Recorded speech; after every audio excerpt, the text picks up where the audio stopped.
pantallazo de todo lo que se dio en los videos, y después al final les voy a contar cómo va a ser el parcial de la semana que viene, y vemos las dudas que tengan. Así que ahí se están sumando ya.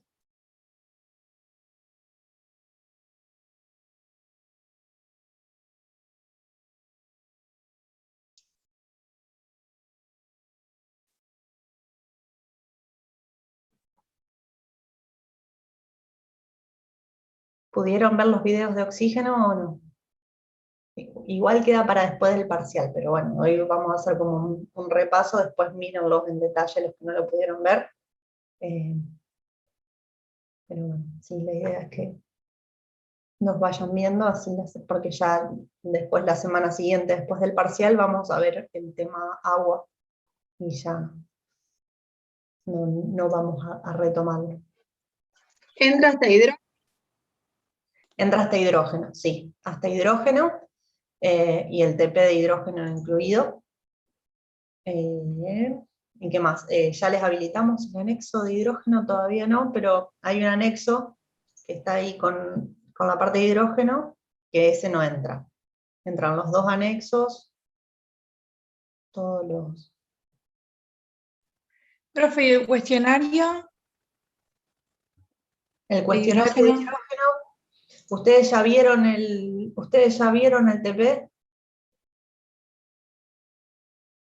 No, calculo que lo vamos a ver mañana. Mañana lo ven al TP, mañana, porque estaba esperando eso, estaba esperando que vean el TP porque son preguntas mixtas. Por ahí están en el TP, por ahí están en la teoría, entonces por eso estaba esperando. Porque ¿Y lo habilita? Lo habilito ¿Lo ese habilita? mismo día. O sea, mañana. Mañana. Ok. Les va a servir como a modo de repaso del tema. Bueno, chicos, ya son y 10, vamos a arrancar con oxígeno, ¿sí? Y después al final de la clase vemos las consultas que tengan sobre la teoría de la que llevamos a ver hasta acá, que es lo que va a entrar en el parcial, y les comento cómo va a ser el modo del parcial, ¿sí? Entonces empiezo a compartir pantalla. Es el mismo PowerPoint que usé para el video, así que lo voy a ir pasando medio rápido. Porque la idea es que ustedes me vayan frenando, acá vayamos interactuando y vayamos viendo las dudas que por ahí al video lo ven y no me lo pueden preguntar. Pero bueno, la idea es ir viendo acá todo este tema. Bueno, el oxígeno. El oxígeno, vamos a ver que va a estar asociado a otros grupos de elementos que se llaman los anfígenos o calcógenos, que es, o sea, su familia. A diferencia del hidrógeno, que el hidrógeno no lo podíamos agrupar con ningún otro grupo de elementos porque se diferenciaba, tenía propiedades que marcaban una clara diferencia, a pesar de que compartía la configuración electrónica de la última capa. ¿Se acuerdan? ¿Con qué grupo compartía la configuración electrónica de la última capa, el hidrógeno? ¿Alguien se acuerda? Alcalino Con, terrio, no me acuerdo. con los metales alcalinos, no los alcalinos terrestres, con los del grupo 1, ¿sí? Pero las propiedades que lo hacían bastante diferente eran tenía una diferencia de electronegatividad, que el hidrógeno no es un metal, es un no metal, y tiene una electronegatividad mucho más alta que la de estos metales, ¿sí? Va a tener una tendencia a formar enlaces covalentes y no enlaces iónicos como lo hacen estos metales. Bueno, el oxígeno, nos olvidamos ahora un poquito del hidrógeno, el oxígeno sí va a compartir, además de la configuración electrónica de la última capa, va a compartir distintas características con el resto de estos elementos del grupo. Por ejemplo, más que nada con el azufre, que es el que está más cerquita, van a tener fíjense que tienen un número de oxidación, todos los elementos del grupo tienen un número de oxidación -2, bueno, salvo el livermonio, que bueno, es un elemento radioactivo, entonces todavía no se sabe mucho sobre él. Van a tener una capacidad de formar alótropos, es decir, de asociarse, formar moléculas consigo mismo, ¿sí? Distinto, nos vamos a encontrar con que el oxígeno va a formar 3 alótropos que se encuentran en la naturaleza, y hay un cuarto que se pudo sintetizar como que demostró y reforzó esta idea de que van a combinarse consigo mismos. Bueno, es el elemento más abundante del planeta. No es que me voy a encontrar con oxígeno puro, que sí, lo tengo en el aire, el oxígeno gaseoso, el oxígeno molecular, pero me lo voy a encontrar formando parte de distintos compuestos, distintas sales, distintos compuestos, por ejemplo, orgánicos, en el agua, en la tierra, formando minerales, ¿sí? Lo vamos a encontrar en un 50%, es el más abundante. También la variedad que se encuentra con mayor frecuencia es la del oxígeno número 16, es decir, que tiene 8 neutrones y 8 protones en su núcleo. Esto es lo que hace que el peso molecular sea tan cercano, peso atómico sea tan cercano a ese 16.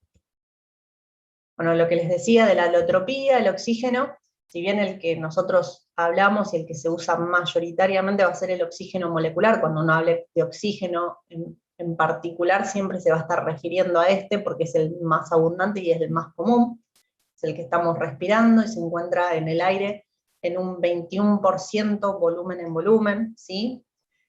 Ese es el oxígeno que vamos a usar generalmente en las combustiones, cuando uno usa para hacerlo reaccionar, siempre o se lo purifica a partir del aire o se lo puede usar directamente como aire. Vamos a tener el oxígeno atómico, que es súper altamente reactivo, entonces su vida, o sea, su estado libre va a ser muy limitado. El ozono, que bueno, por ahí lo escucharon hablar, sobre la capa de ozono, que va a tener una mayor densidad a los 25 kilómetros de altura sobre la superficie terrestre, y el oxozono, que es este que yo les comenté que es un alótropo raro, pero que se obtuvo y lo que hace esto es decir, mira, encontré otro compuesto del oxígeno, también que forma otro alótropo, otra forma de combinarse, y esto lo asocia y lo relaciona aún más con el resto de la familia. Por eso es la importancia del oxozono. No lo vamos a encontrar en el laboratorio porque se obtuvo en condiciones experimentales de una presión súper elevada, a muy bajas temperaturas, que no es algo que se pueda reproducir fácilmente, y tampoco es que lo pueda manipular tanto, ¿sí? Pero bueno, existe, sabemos que hay un alótropo más. Bueno, ¿cómo se obtiene el oxígeno atómico? La forma más sencilla es a partir del oxígeno, que lo tenemos en el aire. Me olvidé de preguntarles. En el aire tengo una mezcla de gases, que contiene 21% en volumen oxígeno, ¿y cuáles son los otros constituyentes? ¿Se acuerdan? ¿O lo escucharon por ahí? El nitrógeno es uno. Nitrógeno, sí. El nitrógeno. Generalmente van a ver, en la mayoría de los casos, cuando se asume comportamiento ideal, se asume que el aire está compuesto por oxígeno y nitrógeno, 21,79, ¿sí? Después el que le sigue por ahí es el argón, pero después vamos a ver que hay dióxido de carbono, o sea, en el aire hay muchísimos otros compuestos, vapor de agua, dependiendo de la humedad, acá si estamos al lado del río, obviamente va a haber mayor contenido de vapor de agua, y en verano que hay mayor temperatura se vaporiza más, entonces esa concentración de humedad, de agua en el aire también aumenta, etcétera. Pero bueno, en líneas generales y idealmente se asume que es 21% oxígeno, 79 nitrógeno, volumen en volumen. Ojo, porque si lo paso a masa en masa, porcentaje peso en peso, masa en masa, va a variar un poquito esa proporción, va a ser 23 y pico, algo así. ¿Sí? Eso ténganlo en cuenta. Siempre que hagan una combustión, generalmente, salvo que después en los productos o esa combustión se tenga que realizar en condiciones muy particulares, generalmente se usa aire en lugar de oxígeno, y al nitrógeno, en la mayoría de los casos, se lo toma como un inerte, ¿sí?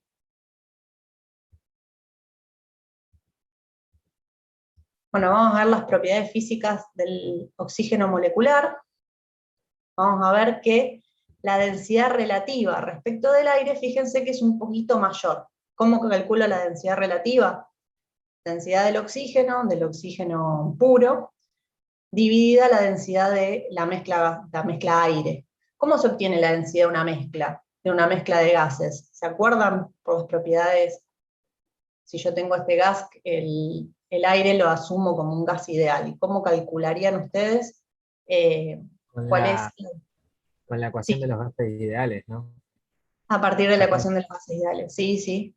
Y también si conozco la fracción molar, que la fracción volumen en volumen es igual a la fracción molar, ¿cómo la obtenía? Si yo tengo el dato de la densidad del nitrógeno puro, densidad del aire puro, del oxígeno puro, ¿saben cómo calcular la densidad del aire? No, no sé, pero supongo que multiplicando por la fracción Multiplico por la fracción densidad. molar, exacto. Sí, sí, sí, la densidad del oxígeno por la fracción molar de oxígeno más la densidad del nitrógeno por la fracción molar del nitrógeno. Y ahí obtengo la densidad del aire puro en condiciones normales de presión y temperatura, que es cuando se aplican las leyes de los gases ideales. Vamos a ver que debido a esta diferencia de la densidad va a ser que a mayor temperatura, cuanto más alto me vaya, menor va a ser la cantidad de oxígeno que voy a tener, ¿sí? Porque al ser más denso se va a posicionar en las capas más bajas de la atmósfera. Entonces esto va a ser, o sea, a ver, la variación va a ser muy chiquitita, pero por ejemplo puede traer problemas a las personas que escalan el Monte Everest, por ejemplo, o que escalan montañas muy altas, les trae problemas de oxigenación en la sangre, ¿sí? Porque se empieza a forzar los pulmones, a forzar el corazón, porque el aire que están respirando tiene menor contenido de oxígeno, entonces tiene que forzarse mucho más para mantener la respiración. Profe, pero si la gente vive ahí, ¿también le hace mal? No, ¿O ya están acostumbrados, o sea, eso es un equilibrio. Lo mismo también, la concentración esta de oxígeno en el aire se obtiene por un equilibrio dinámico entre la fotosíntesis que lo libera, o sea, nosotros respirando que lo consumimos. Entonces este 21% es una concentración promedio, digamos, de todo el planeta.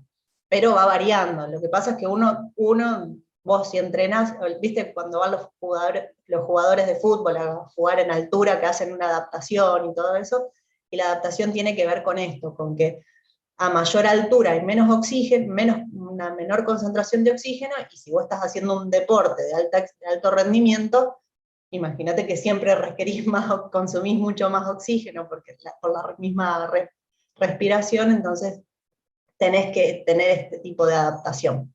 Pero la gente que vive allá no, ya está readaptada y debería tener, no tienen estos problemas. Bueno, también vamos a ver que la solubilidad en agua del oxígeno, fíjense que es bastante baja. Fíjense a las temperaturas, por ejemplo, en el verano, fíjense cómo baja, bueno, en 0 grados, acá tenemos lo más alto que se pudo medir, y fíjense a 30 grados, que está súper, súper baja. Esto acá, ¿por qué es importante conocerlo? ¿Por qué es importante saberlo? Los peces, la vida acuática, los peces y las bacterias que respiran oxígeno, que consumen oxígeno, imagínense, tienen que estar acostumbrados a tomarlo al oxígeno que está disuelto en agua. Si, por ejemplo, nosotros trabajamos en una industria que tira desechos al río, vamos a tener que controlar que esos desechos, ya sean desechos inorgánicos, desechos orgánicos, van a tener un consumo de oxígeno que va a competir con el consumo de la flora y la fauna autóctona, ¿sí? Eso se va a tener, por ejemplo, si tiramos algunos compuestos inorgánicos, van a, por ejemplo, tender a oxidarse o a reducirse, dependiendo, y si tienden a oxidarse, si son compuestos que tienen facilidad para oxidarse, van a consumir el oxígeno del agua, y ese oxígeno va a hacer que baje la concentración, va a hacer que baje la concentración disponible, y obviamente va a afectar el ecosistema. Piensen en hay años que por ahí en las noticias aparece mortandad de peces, ¿viste? O sea, te muestran imagen en el verano, bueno, en el verano está asociado porque a altas temperaturas el oxígeno no va a estar no se va a disolver tan fácilmente. Encima, si además uno le agrega estos factores, estos desechos que tienen una demanda química de oxígeno, que es la DQO, ¿sí? Eso se mide y está regulado. Lo mismo está la DBO, que es la demanda biológica de oxígeno, y esos son números, análisis que se hacen en un efluente previo al vertido al río o al mar, al curso de agua donde se desecha. Eso se hace cuando se hace análisis de agua, se controla la demanda biológica de oxígeno, es si yo tengo, por ejemplo, algunas bacterias o puedo generar, tengo algún contenido orgánico que consuma oxígeno. Por ejemplo, se tiró bacterias aerógenas, ¿sí? Aeróbicas, perdón. Y si libero algún compuesto químico que consuma oxígeno, también voy a tener que medir el DQO, la demanda química de oxígeno. Todo eso porque, bueno, va a competir y va a hacer que baje aún más esta concentración. ¿Qué más? Sí. ¿Y eso cómo se regula? Porque, por ejemplo, si fuese, no sé, que vos estás tirando un ácido, lo neutralizás y listo, pero Claro, se regula, o sea, se mide a la salida de la planta y se controla y se le exige un tratamiento. Por ejemplo, si vos tenés bacterias que consuman el oxígeno, se les va a pedir, por ejemplo, te estoy diciendo por ahí, se pedirá que se le haga un tratamiento para que mates las bacterias, agregues un bactericida antes para bajar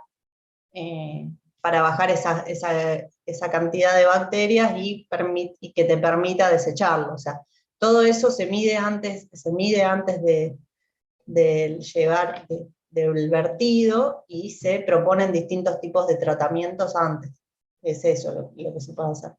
También lo que se puede hacer, si no, es, qué sé yo, en el caso de que vos tengas como dijiste vos, tenés un ácido, se agrega una base, y se neutraliza, porque también no se controla solo la demanda biológica y la demanda química, sino también se controla la temperatura en la que uno está vertiendo el desecho, se controla otros contaminantes que pueden ser por ahí mucho mayores que la contaminación por consumo de oxígeno, pero bueno, es una medida más que se tiene que controlar. Todo eso está regulado y hay legislación ambiental acá en Santa Fe, cuando vean se da en una materia ambiental tratamiento de efluentes, bueno, se habla de todo esto y es un valor más a tener en cuenta.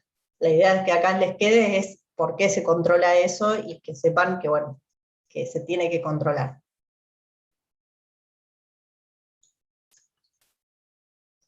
Bueno, el oxígeno a temperatura ambiente es bastante inactivo, de hecho está rodeándonos ahora y no pasa nada, no nos está pasando nada. Imagínense, si tendríamos oxígeno atómico, sí, o el ozono, sí son tan reactivos que al poco tiempo de estar expuestos se empieza a sentir como una irritación en la nariz, en las fosas nasales, etc. En cambio con el oxígeno, bueno, no pasa eso.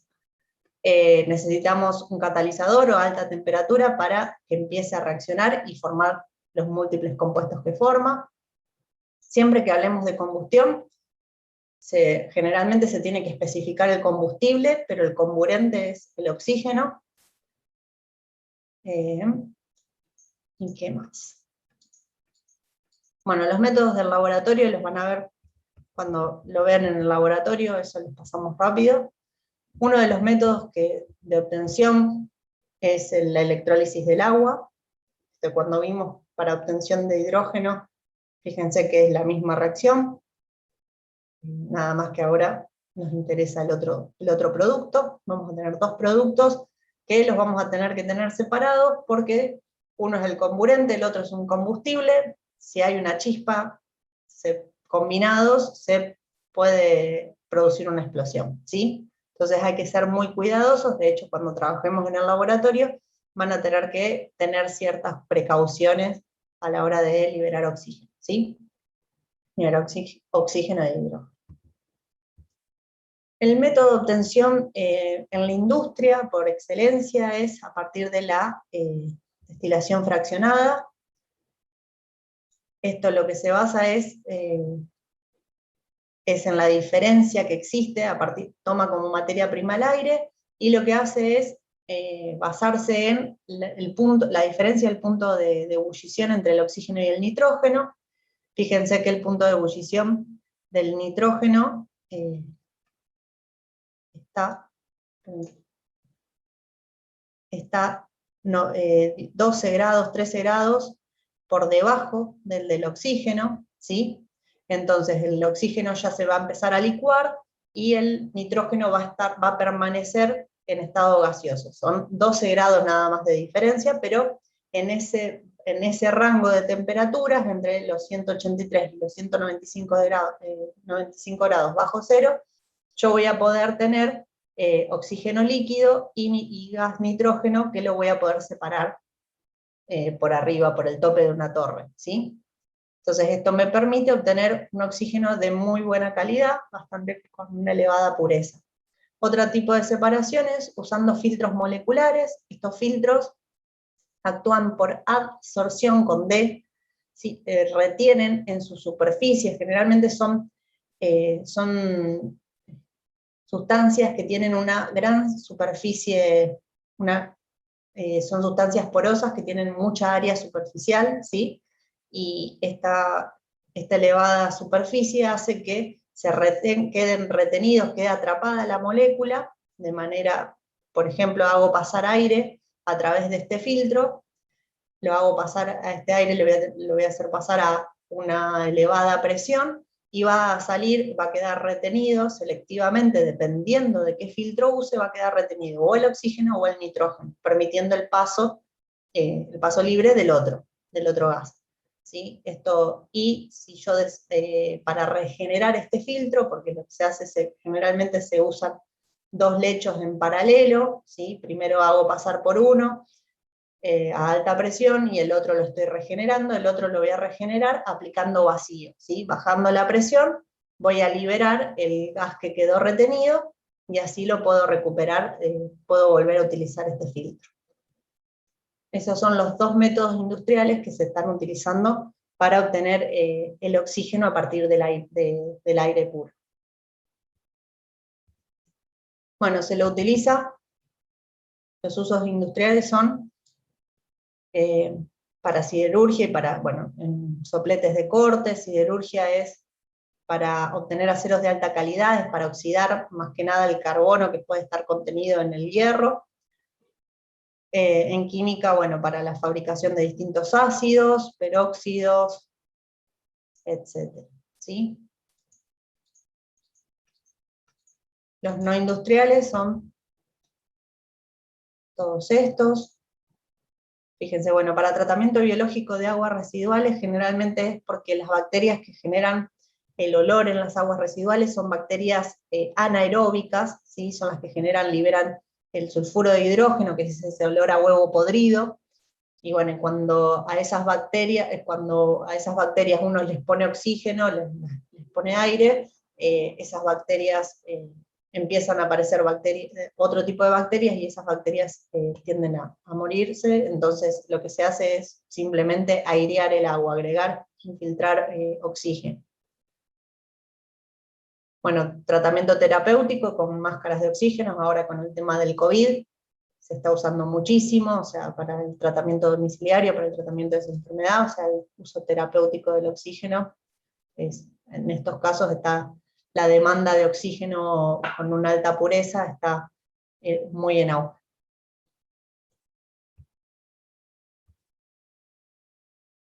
Y la importancia biológica del oxígeno se debe a que está relacionada tanto a través de la fotosíntesis con las plantas toman el oxígeno del aire y lo utilizan para obtener su energía, ¿sí? A través de la fotosíntesis. También la clorofila va a jugar un rol importante, y en los seres vivos, las plantas también son seres vivos, en los animales, se va a relacionar el oxígeno, lo tomamos a través de la respiración, que está relacionada con el metabolismo y también la hemoglobina, van a ver que tanto la hemoglobina como la clorofila son compuestos, si bien son compuestos orgánicos, tienen una estructura similar entre sí, y eso es lo que les permite también asociarse con el oxígeno, ¿sí? También está asociado al color característico que tienen. Son moléculas complejas, que las vamos a ver más adelante, pero bueno, quiero que por lo menos ya les quede esa idea de que tienen una relación. Bueno, la segunda parte vamos a hablar, este es el segundo videíto, vamos a hablar del ozono. La importancia del ozono es bueno, tiene una importancia, un rol en el planeta, que es, actúa como filtro para la radiación ultravioleta, ¿sí? Profe, Sí. sí, ¿qué tal? Buenas noches. Una Buenas consulta. noches. En los trabajos de laboratorio, la obtención, digamos, por la parte de electrólisis, ¿se hace? No la vamos a hacer, no No, la vamos a hacer en el laboratorio. No sé no, si, ¿no lo hicieron el año pasado? ¿No, en química general no lo vieron? no tuvimos, profe. No No tuvimos, tuvieron. y a lo que iba la pregunta era si armábamos las cubas nosotros. No, por lo menos todavía nosotros y en los talleres que propusimos no lo hacíamos, porque tampoco teníamos tantas cubas para armar. Esa era una limitante. Pero no. Otros años sé que se las mostraban cómo la armaban en química general, pero se las mostraban armada, no es que la armaban ustedes. Sí, yo me acuerdo que cuando hice el terciario hicimos, creo que para la obtención de cloro, creo que lo hicimos nosotros, me parece. Ajá. Bueno, Sí, para obtención de cloro también se hace por electrólisis. Está bueno. Va, no por electrólisis. Sí, es algo sencillo, no es muy complicado tampoco. No, Estaba así, se armaba. no, lamentablemente no tenemos tantos materiales como para que las hagan. Pero creo que, ya te digo, se hacía, se les mostraba, pero no lo hacemos así. La obtenemos a través de los compuestos. Es más, antes la obteníamos a partir del óxido de mercurio, y ese también lo sacamos porque se liberaba mercurio, y como el mercurio es un metal pesado, después el tratamiento de los residuos y todo eso era muy caro para la facultad, y también es un riesgo muy grande si ustedes aspiran vapores de mercurio, tampoco es nada lindo. Así Sí, que sí. lo tuvimos que eliminar. Pero lo tenemos por otros métodos, ¿no? Sí, no, igualmente no es muy complicado, profe. Creo que yo no me acuerdo, pero creo que eran 2 electrodos para soldar y la cuba se utilizaba los recipientes de plástico de aceituna, de masa de aceituna. Hacía el agujerito y se pasaba. Sí, no, porque tampoco es tanto voltaje que necesitas. Sí, no, se pasaban los dos electrodos y se sellaba bien.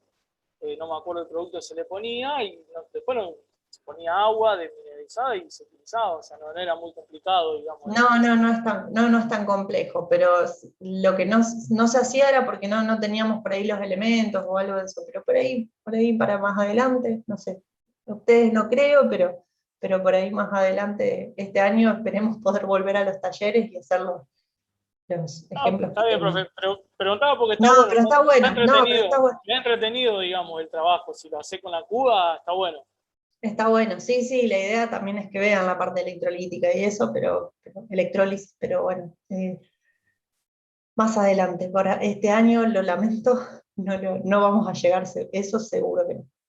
Está bien, profe, yo preguntaba por las dudas. No, pero está bueno. Bueno, la concentración está máxima a 25 kilómetros sobre la superficie. La capa de ozono no es que es una capa así, sino que se mide la concentración y se ve que la mayor concentración de ozono se da a esa distancia, ¿sí? Esto también es un equilibrio dinámico, y por eso es que cuando empezaron a liberarse ciertos gases, a partir de, por ejemplo, cuando se empezaron a generar los gases freones, que era más que nada en la industria de la refrigeración, y también que se usaban para refrigeración, y se usaban también como propelentes de distintos aerosoles. Entonces, cuando se empezaron a liberar y se acumulaban en la atmósfera, competían con el ozono. El ozono, como les digo, es un equilibrio dinámico, se va formando a partir de la incidencia de los rayos ultravioletas en el oxígeno del aire, el oxígeno se disocia, y este mismo oxígeno después se combina con una molécula de oxígeno molecular, y se forma el ozono. Entonces esto se va reconvirtiendo en el tiempo, se va generando y se va disociando. ¿Y qué pasa? Si aparece otro gas, otro compuesto que pueda atrapar este oxígeno que se libera, me rompe esta cadena, y entonces la cantidad de ozono empieza a descender. Y estos gases que se formaban, estos compuestos que se formaban, permitían el paso de la radiación ultravioleta. Esto se evidenció con un aumento progresivo de la temperatura del planeta, permitían el paso selectivo, porque también el aumento del dióxido de carbono impedía que salgan esta radiación ultravioleta de distintas longitudes de onda, y entonces llegaba un punto que se empezó a aumentar la temperatura, entonces se decidió eliminar, por ejemplo, en los años 90 ya se eliminaron los freones de los aerosoles, de las heladeras, de los aires acondicionados, ¿sí? Se fueron tomando medidas. Hoy se usan otro tipo de gases que por lo menos no tienen esta incidencia. Son gases fluoroclorocarbonados. Cuando veamos halógenos los vamos a mencionar también. Bueno, el ozono es peligroso, detona por percusión. ¿Alguien sabe qué significa eso, que detone por percusión?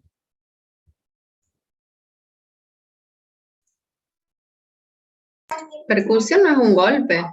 Es un golpe, exactamente. Si yo tengo ozono y hay un golpe, una cierta concentración, no es que si tengo en una cierta concentración y hay un golpe, puede detonar. O sea, con la energía del propio golpe ya puede generar, generar una explosión, ¿sí? Entonces hay que tener cuidado cuando se lo manipula.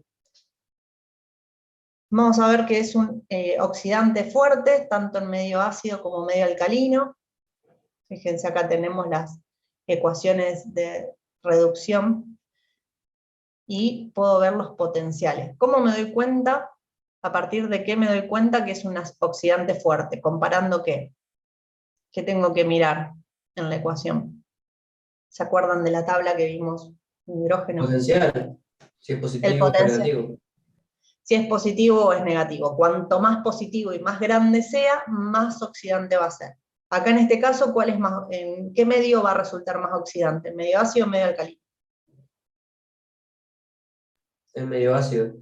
En medio ácido, ¿sí? Fíjense que los dos están muy alejados de cero, está bastante alejado de cero, así que es un buen oxidante, pero en medio ácido lo va a hacer mucho más.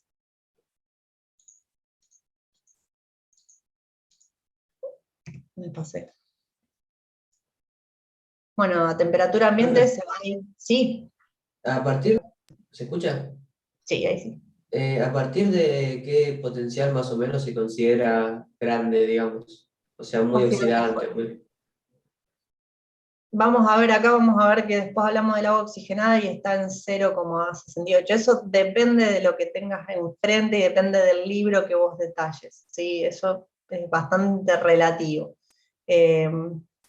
La fuerza con la que van a ser oxidantes. Para mí arriba de 1 ya es grande, pero vamos a ver ahora el agua oxigenada, creo que está en 0,68 y también se dice que es un oxidante bastante fuerte.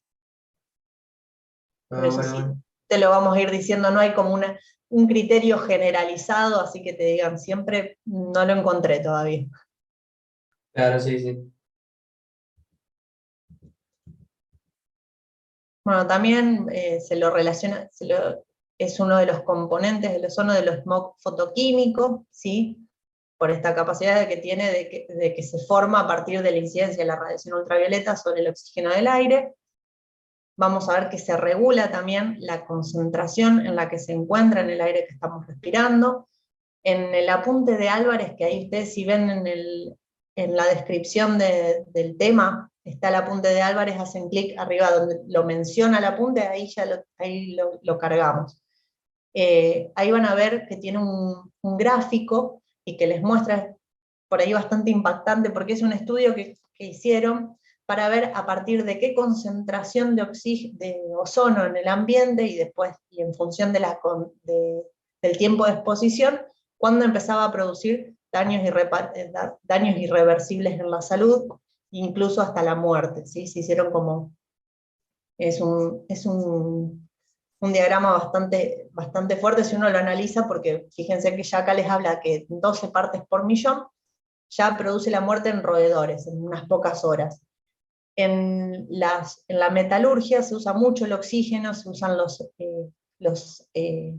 hornos eléctricos, y en los hornos eléctricos se generan arcos eléctricos, y estos arcos eléctricos, al incidir sobre el oxígeno del aire, generan ozono. Entonces también en las zonas que circundan a estos hornos, se tiene que controlar muy detalladamente la concentración de ozono, porque los trabajadores que están 8 horas ahí a las vueltas, obviamente no pueden estar respirando un aire con más de una concentración mayor a las 2 partes por millón, ¿sí? Porque obviamente les puede traer problemas de salud a largo plazo. El ozono se empieza a percibir con una pequeña irritación en las fosas nasales, obviamente a medida que a exposición más prolongada va a traer mayores problemas, no solo en la nariz, sino ya empieza con las vías respiratorias y puede llegar a afectar a los pulmones. Entonces, bueno, es muy importante controlarlo. También se controla las áreas de smog, que son las áreas más transitadas de las ciudades, porque también uno, si vive en el centro de una ciudad, imagínese que va a estar expuesto todos los días de su vida a aspirar algo de este smog, hasta algo de este ozono, y entonces obviamente la exposición es muy prolongada, tengo que bajar aún más esta concentración.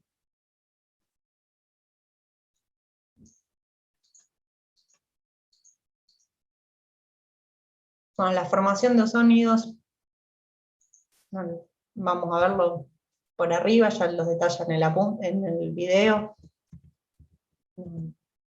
No son compuestos que vayamos a usar mucho, sepan que existen y nada más. Los métodos de obtención, en el laboratorio y en la industria es lo que me interesa más. Es por vía electrolítica, o a partir de lo que más se usa es la descarga silenciosa, ¿sí? A partir del aire. Yo tengo un compresor de aire, al aire lo filtro, lo seco, y después en un generador con una descarga eléctrica entre 10 y 20 kilovoltios, se genera el ozono. Este ozono es el que se va a usar por ahí para el tratamiento de agua, porque también por su alto poder oxidante va a tener una acción bactericida, ¿sí?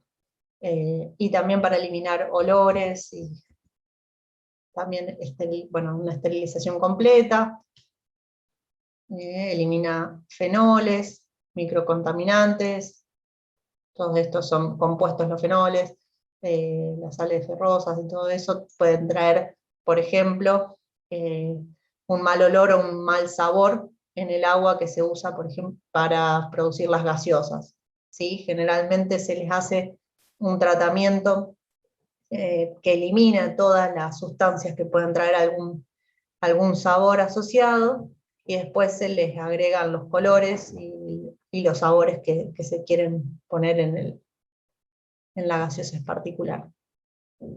Profe, una pregunta ahí, como mencionó Sí. lo de las gaseosas, ¿los conservantes qué serían? Conservantes, dependiendo de qué tipo de conservantes estás hablando. Pero en general son sustancias químicas muy complejas, ¿no? Tipo Sí, enzimas, así, pero generalmente no sí. tanto. Me parece que sí, no veo, me parece que no se usan muchos conservantes inorgánicos, me parece que tienen siempre asociado en una cadena más larga. Ah, claro, no, por ahí digo, era un elemento, una molécula básica, así simple, pero no, No, me parecía. me parece que no sé bien, tendría que verlo en el código, porque eso cambia la denominación, habría que verlo en el código. Cuando veamos agua, tienen el código alimentario y te dice el código asociado al agua, y ahí va a estar el detalle. Yo la verdad que ahí ya pero ahí después se los habilitamos y total, no se los habilité ahora todavía el tema agua, porque bueno, nos queda el parcial y la semana que viene lo pensaba habilitar para que tengan tiempo de verlo, pero ahí va a estar detallado y ahí tiene que estar la definición de conservante, para que veas si qué Así por las sustancias dudas. comprende. No, sí, Sí, está por la duda bien, que me surgió y nada, quería preguntar. está perfecto, no, sí, sí, sí. No te la pude sacar, pero seguro que ahí está. Y si no, lo buscamos en el código, porque nosotros ahí subimos solamente el capítulo de agua. Podemos buscar el capítulo general. Bueno, cuando veamos agua vamos a ver que también uno de los tratamientos que se puede usar el ozono para matar las bacterias y virus que pueden estar en el agua, como, no me va a salir la palabra exacta, para inocularla, pero el problema del ozono es que dada su alta reactividad, en el tiempo yo aplico ozono y en el tiempo se va a separar y se va a reconvertir en oxígeno y no me va a quedar un poder residual. En cambio en el cloro sí, si yo tengo agua almacenada, va a permanecer un tiempo más largo, ¿sí? En cambio el ozono lo aplico, elimina todos los virus y bacterias, pero después de esa aplicación, en el tiempo no va a quedar ozono para seguir inactivando cualquier virus o bacteria que se pueda haber generado después. Entonces, por eso van a ver que el más común es el que se usa más comúnmente es el cloro. Bueno, acá otros usos, pero también todos están, desinfección del agua, no me salía, para desinfección del agua también se usa el ozono. Ahí lo tenía. Van a ver que, bueno, esa es la desventaja del uso de ozono, pero si bien se lo usa como tratamiento previo, pero después cuando el agua va a distribución y almacenamiento, se termina usando cloro. Agente blanqueador, bactericida, fungicida, están, fíjense en todos, para degradar componentes nocivos, etc. ¿Sí? Todo se debe al poder oxidante que tiene este compuesto. El oxozono, lo paso rápido, como les comenté, es un compuesto que para mí lo que quiero que les quede en claro es que el oxígeno puede combinarse consigo mismo y formar distintos alótropos, ¿sí? Y que eso lo relaciona con el azufre. El azufre vamos a ver que forma muchos alótropos más, ¿sí? Es para decir, a ver, ¿comparte otras propiedades con los del grupo? Sí, la comparte acá, esta también la comparte. Es eso, nada más. Bueno, y por último, vamos a ver todos los compuestos que forma el oxígeno. Los más importantes son los óxidos. Tenemos los óxidos normales, los peróxidos y los mixtos. ¿En qué se diferencian estos óxidos? Los óxidos normales. En el número de oxidación. ¿Con qué número de oxidación va a actuar en los óxidos normales? -2. Con -2. En los peróxidos, -1. con -1. Los óxidos mixtos, Mitad y mitad, o sea, un poco de cada uno. exactamente, va a haber una mezcla. Los óxidos mixtos, por ahí no voy a encontrar una relación estequiométrica o una relación tan directa con los números de oxidación. Recuerden que los números de oxidación no es un concepto real y palpable, sino que en realidad los números de oxidación es una asignación teórica de los electrones de un enlace, ¿sí? Que me va a ayudar a entender y a ver cómo se arma esta molécula, pero en la realidad los electrones de un enlace están en continuo movimiento, y si bien yo tengo zonas de mayor densidad, es decir, que van a estar rodeando a un elemento más que a otro, y va a haber una distribución, pero es algo probabilístico, no es que voy a ver una distribución y un número entero así tan fácil, ¿sí? Bueno, óxidos normales, neutros, básicos y ácidos. ¿En qué se diferencian?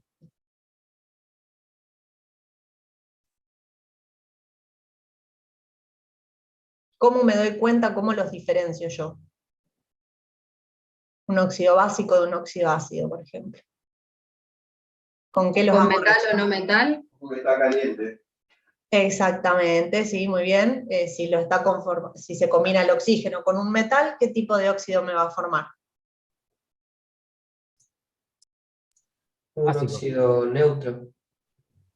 No, Eh, básico, porque por un Un metal óxido sí. básico, generalmente sí. Más que nada los metales del grupo 1 y 2, metales alcalino terrio, cuando se combinan con oxígeno forman óxidos básicos, y la forma de verificar que es un óxido básico es los hago reaccionar con agua, mido el pH, van a ser, generan en la mayoría de los casos, óxidos básicos. Si ya me voy a los metales de transición, puede haber carácter intermedio, va a ser un óxido, un anfótero, a veces dependiendo qué otras sustancias se encuentran en el sistema, van a comportarse como bases o como ácidos, ¿sí? Los óxidos neutros, un ejemplo clásico de óxido neutro, ¿cuál va a ser?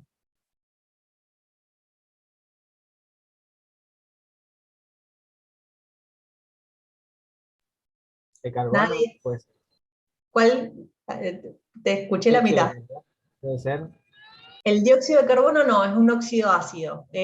Su solución acuosa forma el ácido carbónico. Es el monóxido de carbono, estaba cerca. El monóxido de carbono, ahí sí es un óxido neutro, ¿sí? No va a dar reacción ácida ni básica. ¿El Y agua, óxido, profe? el agua tiene una ligera acidez, ¿sí? Pero, o sea, el agua tiene o sea, se lo toma como neutra, pero tiene una pequeña, vamos a ver, el catión hidronio, y hay una pequeña disociación ¿sí? Pero sí, lo tomamos como base, lo tomamos como neutro, pH 7 al agua pura. Sí, puede ser el agua como opción neutra. No la pensamos al Igual en agua como óxido. general, no, claro, no se lo considera un óxido el agua, ¿no? En No, general. no es un El óxido, agua, por eso no la tomamos como óxido, no. Pero bueno, sí, también si uno toma el concepto de que a los óxidos, si tengo que nombrarlo al elemento más electronegativo, lo tendría primero, entonces es el óxido de hidrógeno.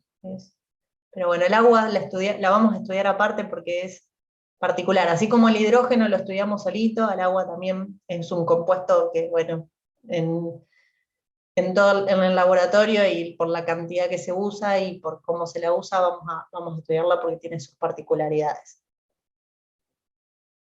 ¿Qué más? ¿Algún óxido ácido? ¿Algún ejemplo? ¿Con qué elementos los forman a los óxidos ácidos? Elementos muy electronegativos. Exacto. Los clásicos, los halógenos, ¿sí? Todos los óxidos que se formen con los halógenos van a dar ácido, reacción ácida cuando reaccionan con agua. Es más, muchos de estos ácidos, de los ácidos oxácidos de los halógenos, se supone o se asume que existió el óxido anterior, pero se conoce el ácido, se obtuvo el ácido, y bueno, y se asume que antes tuvo que haber un óxido, pero en la naturaleza por ahí no se los encuentra, ¿sí? Bueno, y los superóxidos, ¿con qué número de oxidación está actuando ahí el oxígeno? Lo di en el video, pero bueno, son compuestos más raros. Llegué hasta ahí, hasta el cuadrito y no terminé de ver. Bueno, para la próxima, continuará. No, está actuando con un número de oxidación 0,5, un medio, ¿sí? Bueno, la idea es que sepan los más normales y los que más vemos en el laboratorio. Los otros, me interesa que sepan que existen, porque si se les aparece, pero no es que los vamos a utilizar tanto. Bueno, los anfóteros, ya los hablamos. Bueno, los compuestos dobles. Voy pasando rápido, pero cualquier cosa me avisa. acá es el detalle, pero está todo en el video, no me quiero explayar más.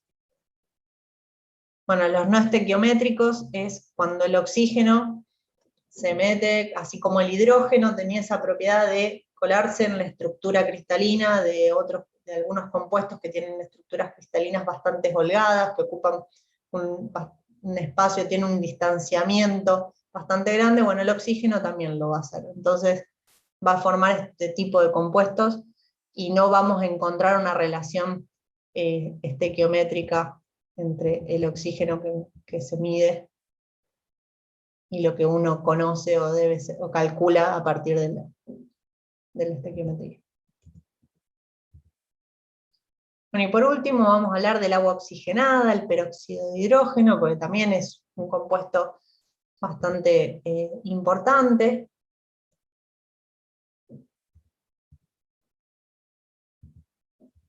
Bueno, es un líquido incoloro, lo conocemos todos, en la farmacia alguien siempre debe haber, no creo que ninguno no la haya comprado.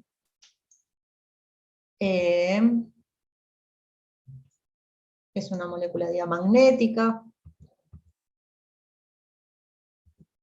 es muy inestable, va a reaccionar, va a atacar el vidrio, vamos a tener que almacenarla en un material de plástico, pues no por nada la compramos, y fíjense que siempre viene almacenada en un recipiente plástico.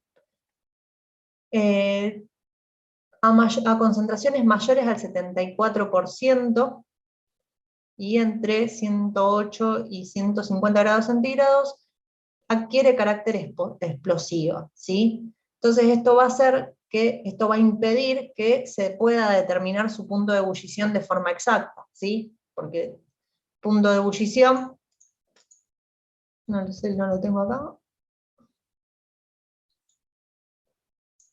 El punto de ebullición está por arriba de los 108, ¿sí? Imagínense si yo quiero obtener el punto de ebullición de una sustancia cualquiera, lo voy a ensayar a la sustancia pura. Entonces, si ya por encima del 74% ya tiene carácter explosivo, entonces no se puede obtener por ensayos. Lo que se hace se extrapola, y de ahí se obtuvo y se predice que el punto de ebullición del agua oxigenada, ¿sí? Es muy inestable, se descompone de forma exotérmica, liberando oxígeno. Bueno, acá tienen la relación y de dónde sale la forma de comercialización, es en volúmenes. Un agua de 100 volúmenes representa una concentración del 30,4% peso sobre volumen, o 20 volúmenes, un agua oxigenada de 20 volúmenes, quiere decir que 1 litro de esa solución va a desprender 20 litros de oxígeno, en condiciones normales de presión y temperatura, ¿sí? Profe, esa regla de 100 volúmenes y Sí. 30,4%, ¿se puede trabajar con regla de 3 o cómo sería Sí, para...? con eso podés obtener cualquier volumen, vas a poder despejar la concentración de la solución. Sí, sí. A partir de ahí Ah, ya... buenísimo, esa era una duda que tenía. Sí, sí. Es 12 veces más ácida que el agua pura. Es un agente oxidante enérgico, tanto en medio básico como ácido. No es básico como alcalino, pero todos los años digo que lo voy a corregir y me olvido. Medio básico y alcalino, y es un débil agente reductor. Fíjense que actúa de las dos formas. Fíjense el medio ácido. Fíjense que el potencial de reducción es 1,77. Medio alcalino es mucho más bajo.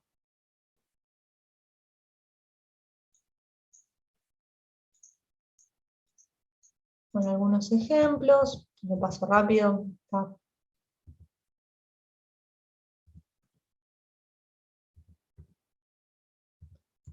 La obtención en el laboratorio es por el método de Tener o el método industrial de la 2-etilhidroantraquinona, esos los tienen más detallados en el apunte de Álvarez, no vamos a hacer foco en eso acá. Bueno, y los usos también, debido al poder oxidante que tiene, se los usa como decolorante, ahí el papel decolorante se usa en cosmética, en la industria del papel, celulosa, textil, ¿sí? La industria farmacéutica, también para el tratamiento de las heridas, ¿sí?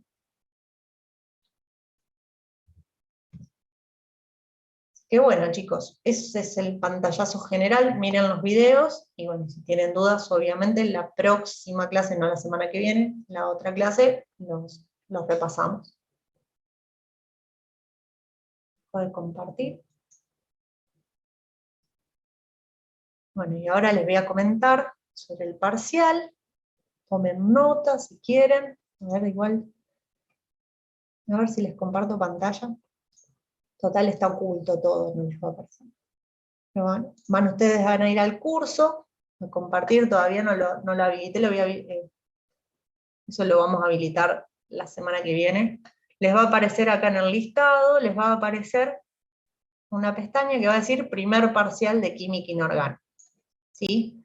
Ahí van a tener el horario, fíjense que todavía quedaron las fechas del año pasado, por eso todavía no lo pusimos, va a ser la semana que viene, el 14 de junio, a las 21:05, ¿sí? Ahí nos vamos a conectar todos, y acá van a tener el link de Zoom, y el código de acceso, etc. Toda la información para poder conectarse.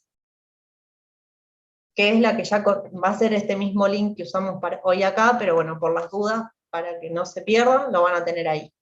El material que van a necesitar va a ser el DNI o la libreta, una identificación, hojas de papel, librome negra o azul, les pedimos principalmente, no lápiz, porque cuando le saquen la foto a lo que resuelvan, lo que tengan que resolver, no se ve a veces el lápiz, ¿sí? Y pueden tener todo el material disponible para poder consultar. Bueno, van a tener un cuestionario de contenidos mínimos, que van a ser 30 preguntas, 10 de fórmulas químicas, una redox, esto todavía no está, pero creo que van a ser 1 o 2 redox, estamos ahí, ¿sí? Puede que saquemos una pregunta más de los trabajos prácticos y le pongamos 2 redox, eso todavía no está cerrado. 1 o 2 redox, 2 problemas de cálculos sencillos, ¿sí? Que van a tener las opciones de opción múltiple, y el resto van a ser preguntas sobre los trabajos prácticos, los apuntes sobre los videos, van a encontrar preguntas dispersas, ¿sí? De todos los temas mezclados aleatoriamente, de todos los temas que vimos hasta hidrógeno, ¿sí? Después, esto van a tener 30 minutos, o sea, son 30 preguntas, 1 minuto por pregunta aproximadamente, hay algunas que les van a resolver más rápido, en menos tiempo, otras que por ahí les va a llevar medio segundo más, pero van a poder resolverlo tranquilamente. Y eso es los contenidos mínimos. Con eso, alcanzando el 4, ya alcanzando el 4 en las dos instancias de evaluación, en los 2 parciales, ya obtienen la regularidad. Para la aprobación directa necesitan alcanzar un 6, y eso es resolviendo la parte que viene, que es los problemas de aplicación, que son 4 preguntas, o sea, 4 preguntas, son 2 problemas de resolución práctica, 2 problemas de los estilos del estilo de los que vimos en los anexos, y 2 problemas teóricos con preguntas que tengan que relacionar conceptos teóricos, aplicación, o contarme con sus palabras algún proceso. Por ejemplo, explicarme cuál es el proceso de obtención de hidrógeno, ahora estoy inventando uno, el proceso de obtención de hidrógeno que se utiliza mayoritariamente, o por ejemplo, cuáles son las desventajas de realizar la obtención por hidrólisis, ¿sí? Por electrólisis del agua, ¿sí? Eso lo charlamos, lo vimos en los videos, ustedes lo cuentan con sus palabras, obviamente plantean las reacciones bien completo, sacan la foto, ahí van a tener 60 minutos. va a aparecerles, van a tener las 4 preguntas, las resuelven en una hoja, ponen en la esquinita el documento, sacan la foto, la cargan abajo de la pregunta tienen el lugar para cargar la foto. Y así con las 4. A los 60 minutos, lo que hayan mandado, las fotos, todas las que hayan respondido, se mandan, ¿sí? ¿Hasta ahí quedó claro? ¿Alguna duda? Profe, Sí, Sí, uno. yo quería preguntar del tema de la puntuación, ¿cómo es? ¿Se suman las dos notas? ¿No hay Se van a algún sumar las 2 criterio de...? notas. Ah, No. buenísimo. A ver, sí, no vas a llegar al 6 si no respondes al menos 2 de estas bien. Más o menos.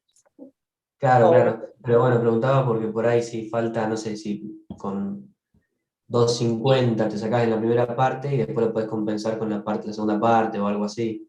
no, Algo. del contenido mínimo, eso está explicado en la planificación y en la evaluación.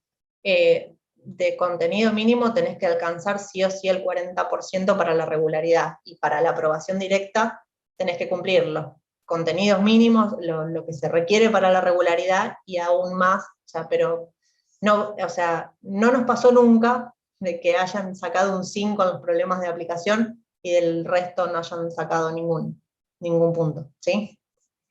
Es raro, pero no, tienen que Claro, cumplir claro. el 40% sí del contenido mínimo para poder, para que se evalúe esta parte. Si no llegan al 40, al 4 con los contenidos mínimos, esta parte la tienen que recuperar igual, ¿sí? Profe, una consulta. Sí. Haciendo, o sea, aproximadamente la mitad de las primeras preguntas podríamos llegar al 4, tiene que ser más, o sea, o valen todas iguales, valen diferentes. No, en realidad, no me puse a sacar cuentas, pero no, tienen una pequeña diferencia. Por ahí las fórmulas valen un poquito menos, no tengo el número exacto, pero porque las otras preguntas, tanto las redox como requieren un poco más, pero las fórmulas valdrán un poquito menos, pero sí, no es lineal. Ah, Y bueno, gracias.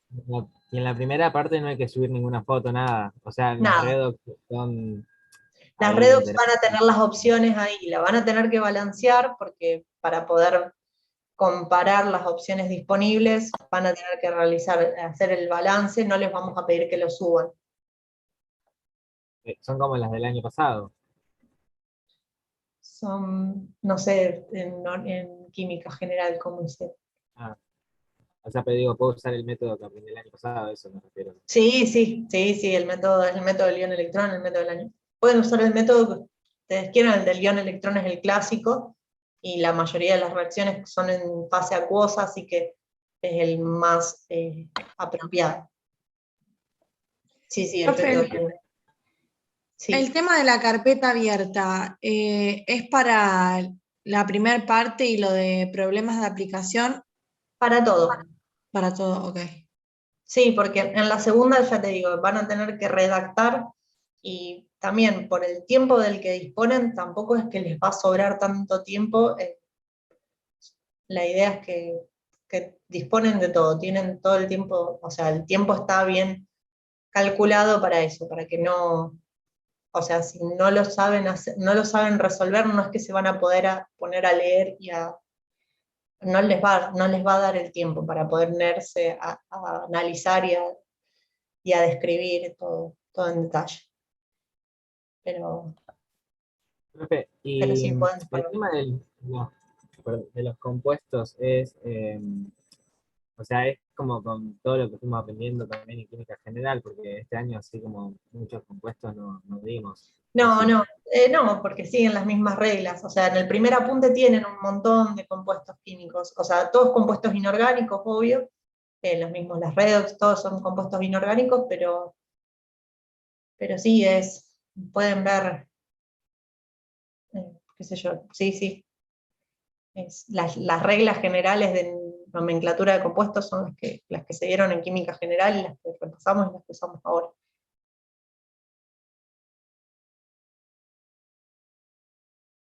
dejo de compartir. ¿Alguna otra duda? ¿Miedos? Bueno, cualquier cosa mandan mail al mail de la cátedra y ahí nosotros les coordinamos o les contestamos por ahí. ¿Qué más? Y si no, chicos, nos vemos la semana que viene. Ya les vamos a publicar, tengo que corregir esas cositas de la fecha, cambiar el link.